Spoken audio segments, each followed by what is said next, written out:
C'est parce qu'on parle de labour et non-labour, et c'était un peu l'effet de votre question aussi.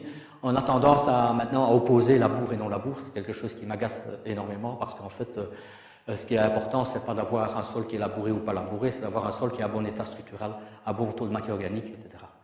Et donc voilà, les tenants du non-labour, ils vont critiquer le labour tant qu'on peut, même dans les médias, dans le grand public, on va mettre des points négatifs au labour parce que voilà, on cause la diminution de la matière organique, hein, une baisse de stabilité structurale par la dilution de la matière organique. Hein, donc on a du glaçage, du ruissellement et de l'érosion. Ben, je vous ai montré pourquoi l'érosion, éventuellement, quand on a un lissage au sommet d'une semelle de labour, ben, quand l'horizon labouré, qui est une éponge, est gorgé d'eau, ben, ça peut partir, c'est de l'érosion. Donc là, on n'a pas tout à fait tort à ce niveau-là. Aussi, c'est que c'est la semelle, j'ai parlé, c'est un frein au développement racinaire, donc ça c'est ce que je viens de dire.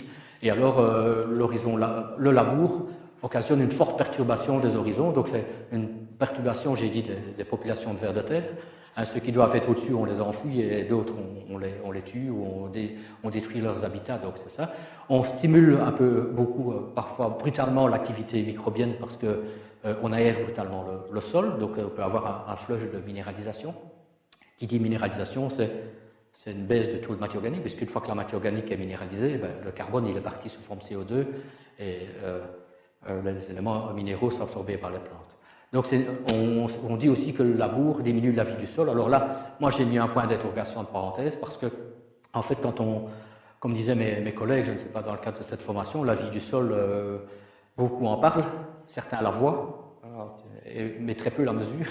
Et quand on mesure la vie du sol, il y a 36 méthodes pour l'évaluer, et on se rend compte que c'est un milieu extrêmement complexe, et on se rend compte notamment, par exemple, que les sols en labour, ils vivent tout autant que les autres, mais avec des types de micro-organismes différents en labour. Par exemple, en labour, on va favoriser ce qui est bactéries, alors qu'en non-labour, on va favoriser un peu plus les champignons. Par exemple. Donc les équilibres entre champignons et bactéries seront modifiés selon qu'on est en labour et en non-labour. Mais c'est pas pour ça que les sols vivent mieux. Le tout, c'est de savoir est-ce que ça vit mieux ou moins bien. Et là, la question n'est pas tranchée. Mais ça vit différemment, avec une diversité tout à fait différente. Donc voilà, donc c'est pour la raison de mon petit point d'interrogation. Alors d'un autre côté, on a tendance à donner tous des points positifs au non-labour, hein, avec effectivement, quand on a un mulch en surface, on a une protection contre l'abattance et l'érosion, on maintient de la porosité en surface, c'est tout à fait vrai. Mais on a une augmentation progressive aussi du taux d'humus en surface. Je l'ai dit, il y a moins de dilution de la matière organique. Donc si on veut augmenter le taux de matière organique dans ces 5-10 premiers centimètres, le mieux c'est de ne pas labourer. Alors maintenant, est-ce qu'il y a intérêt à augmenter fortement le taux d'humus en surface? On constate effectivement qu'on augmente la stabilité structurale, mais d'un autre côté, on constate aussi, ça nous on l'a remarqué dans nos essais, c'est que quand vous travaillez un sol très superficiel et que vous n'avez pas travaillé précédemment, vous faites vite de la terre très fine. Et vous faites donc du sucre fin en surface, qui peut se colmater plus vite. Donc l'effet d'augmentation de la stabilité structurale peut être annihilé par un travail du sol qui raffine trop le sol. Donc il faut aussi adapter sa façon de travailler le sol. Donc ça c'est important. Donc c'est pas nécessairement gagné, ce paramètre n'est pas nécessairement bénéfique à tous les coups. Et puis alors effectivement, c'est vrai que les vers de terre, notamment les andésiques, ça peut se voir ici. Voilà, ça c'est vrai que c'est intéressant. Maintenant, il faut bien savoir que après, il faut voir d'autres aspects. C'est que la réalité de terrain, elle n'est pas si rose que cela. Et donc, par exemple, c'est que voilà, on retrouve la mémoire du sol. Je l'ai montré là, je l'ai déjà montré ici, c'est tout. Mais on peut retrouver aussi, par exemple, des modes compactés. Ici, dans un sol qui a pourtant été décompacté, il y a le dent de décompactage qui est passé là, avec des ailettes passées gauche. Il y avait un bloc compacté ici, qui a été levé par une ailette, mais a retrouvé sa position par après.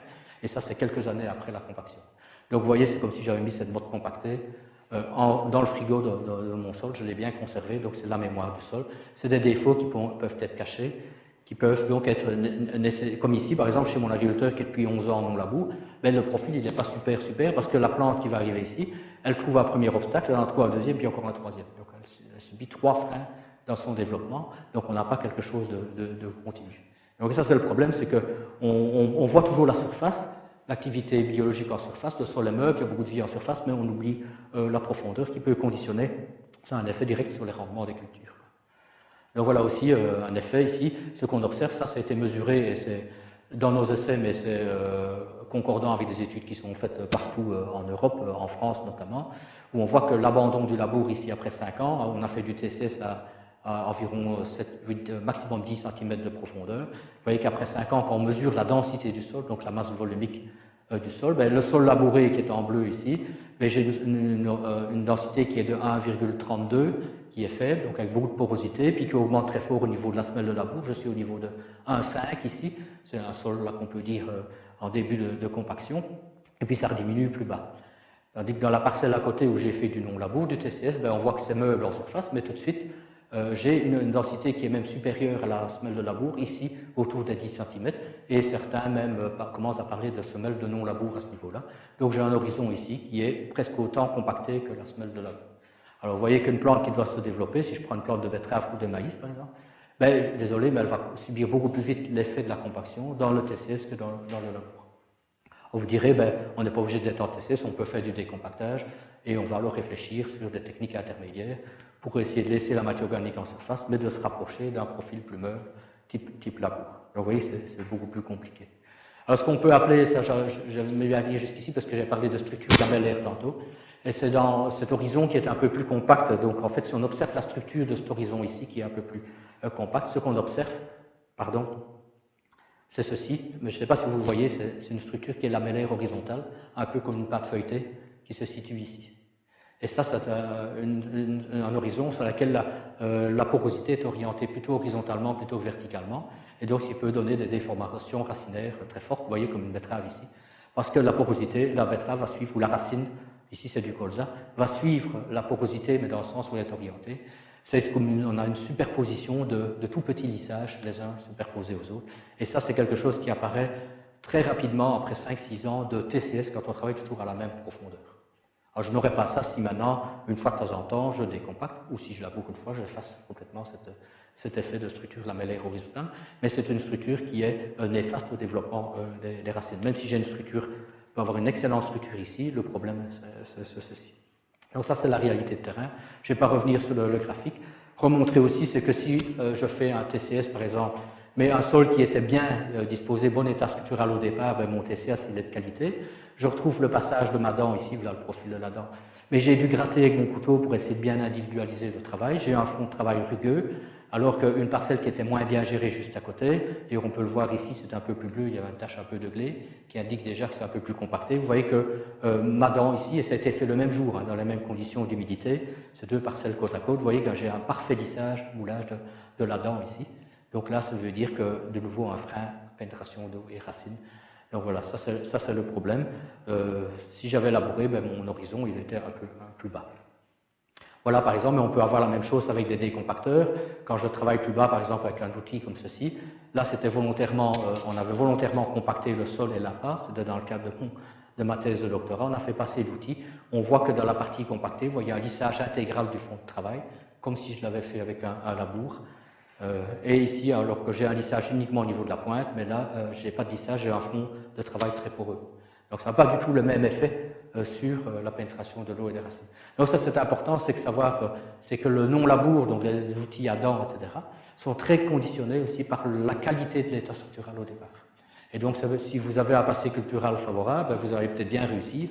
Et votre voisin ou le champ à côté, qui a été moins bien géré par le passé et qui a un état structural plus compacté, vous allez mettre en place la même technique et vous allez vous planter. Et c'est comme ça que quand on fait une statistique de tous les essais que j'ai depuis le début au niveau du labour, du non-labour, si on fait une comparaison de ce qui est positif et négatif, j'ai autant de cas négatifs en non-labour que de cas positifs en non-labour. En fait, j'ai une belle coupe de Gauss et en fait, c'est simplement dû essentiellement à l'historique du travail du sol, qui fait qu'une technique va bien chez vous, elle n'ira pas bien chez vous, ou l'inverse. Donc ça, c'est important, c'est que le travail du sol n'est pas tout, il est très vite conditionné par la manière dont le sol est géré. Donc notamment, c'est gestion des tassements, gestion de la rotation, gestion de la matière organique, etc.